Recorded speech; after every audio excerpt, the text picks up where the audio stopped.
Bonjour à toi, cher spectateur. Emma de Pablo Larraín, c'est un film que j'avais vraiment envie de voir parce que j'aime beaucoup le cinéaste chilien. Je trouve qu'il a un très joli travail de mise en scène.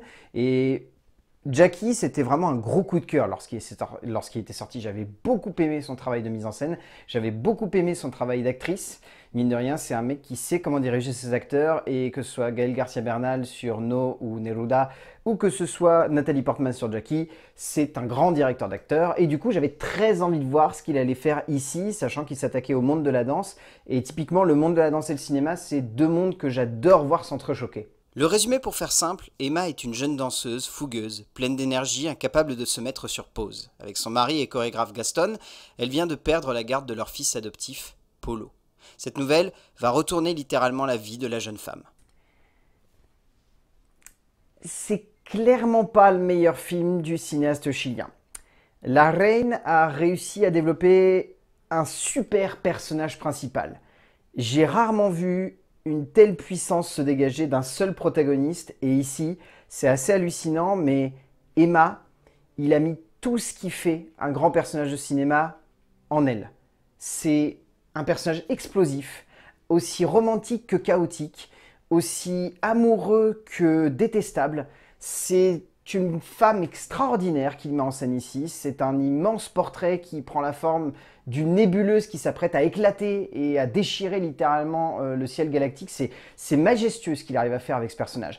Mais du coup, tout le reste sonne un peu fade.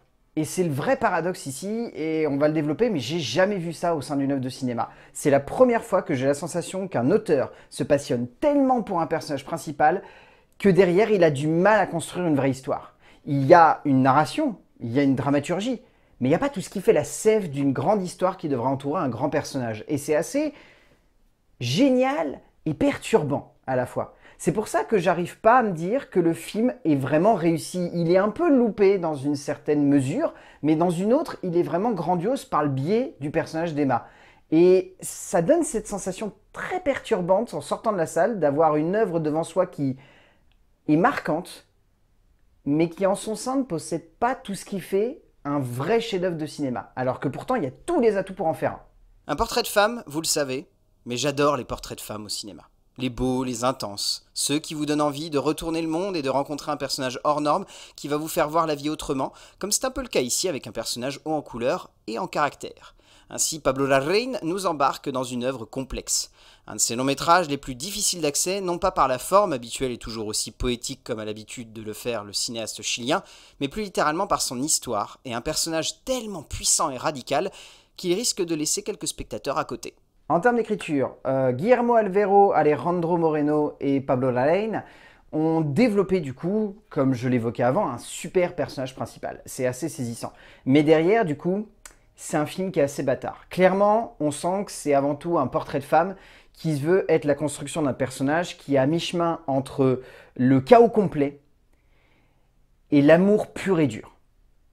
Et le film choisit du coup d'aller dans une direction très particulière, c'est-à-dire d'aborder le personnage donc d'Emma comme un personnage polyamoureux. En gros, c'est une femme qui aime beaucoup de personnes à la fois. Mais alors, beaucoup.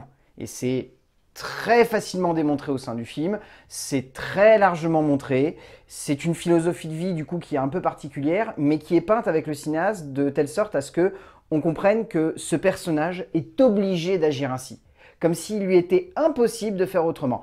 Mais, alors je ne vais pas révéler ça parce que ça serait dommage, il y a une petite mesure à prendre là-dedans qui permet à la narration d'avoir du sens et à la dramaturgie d'avoir de l'impact, mais qui du coup questionne également beaucoup la place du personnage principal. Et à partir de ce moment-là, franchement, ça sera 50-50. Il y en aura certains qui se diront le personnage principal est fantastique, il est extraordinaire, il prend toute la place, il est magique, il fait tout le film. Et il y en a d'autres qui se diront mais qu'est-ce que c'est que ce personnage? Il est détestable, il est horrible, je la comprends pas, elle a aucun sens, etc.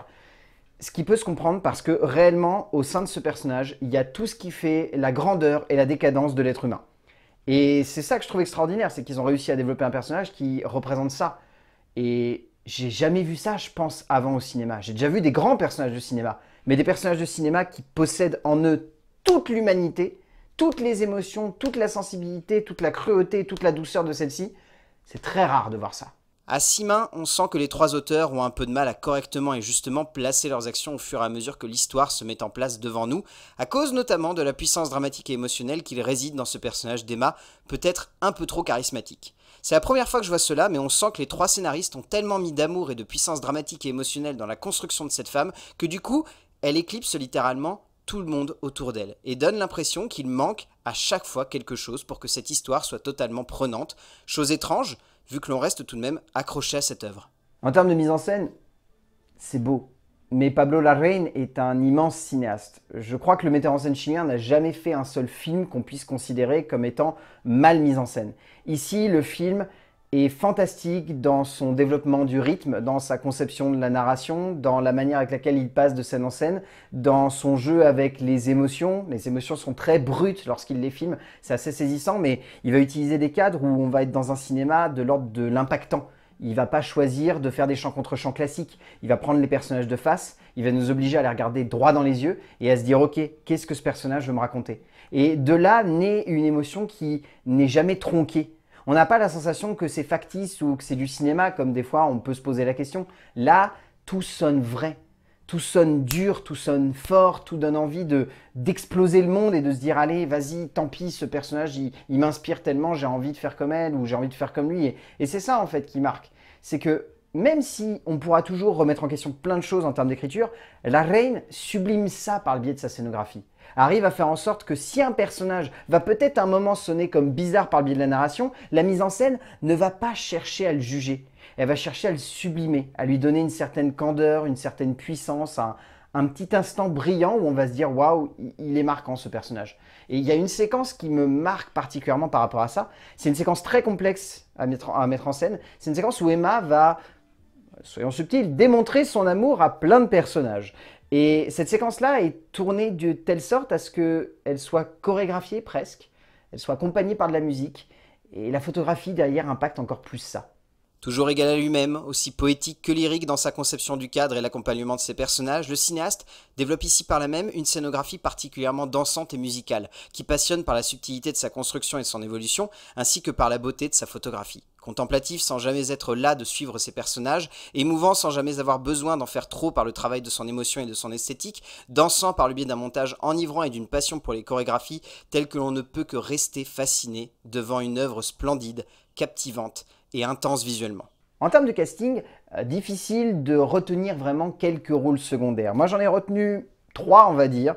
Il y a Santiago Cabrera, il y a Paola Giannini et il y a Gaël Garcia Bernal. Gaël Garcia Bernal étant largement au-dessus des deux autres parce qu'il a un rôle beaucoup plus important, mais les deux autres ayant beaucoup d'importance par rapport à l'évolution du personnage d'Emma, et je trouve que eux deux apportent une vraie sensibilité là où Emma apporte cette espèce de côté très explosif.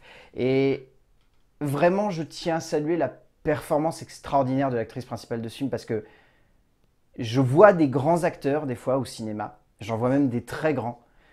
Mais alors ici, j'ai vu une étoile étincelante traverser la toile de bout en bout et à chaque moment, j'étais en train de me dire qu'elle allait devenir une immense actrice. La belle et charismatique Marignana di Girolamo est une splendide et magique révélation sur ce métrage. La jeune femme balayant tout sur son passage, envoûtant littéralement le cadre du cinéaste chilien pour ne laisser qu'elle au sein de celui-ci.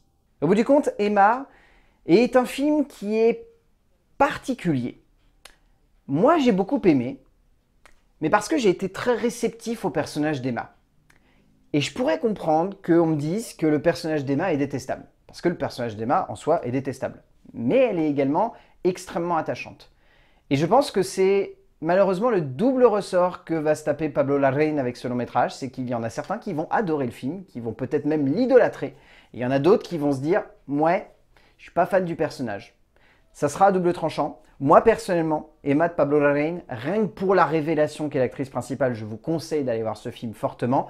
Après, allez-y en sachant que potentiellement vous vous retrouverez d'un côté ou de l'autre. Mais moi je trouve que c'est vraiment un film qui vaut le coup d'œil. A plus.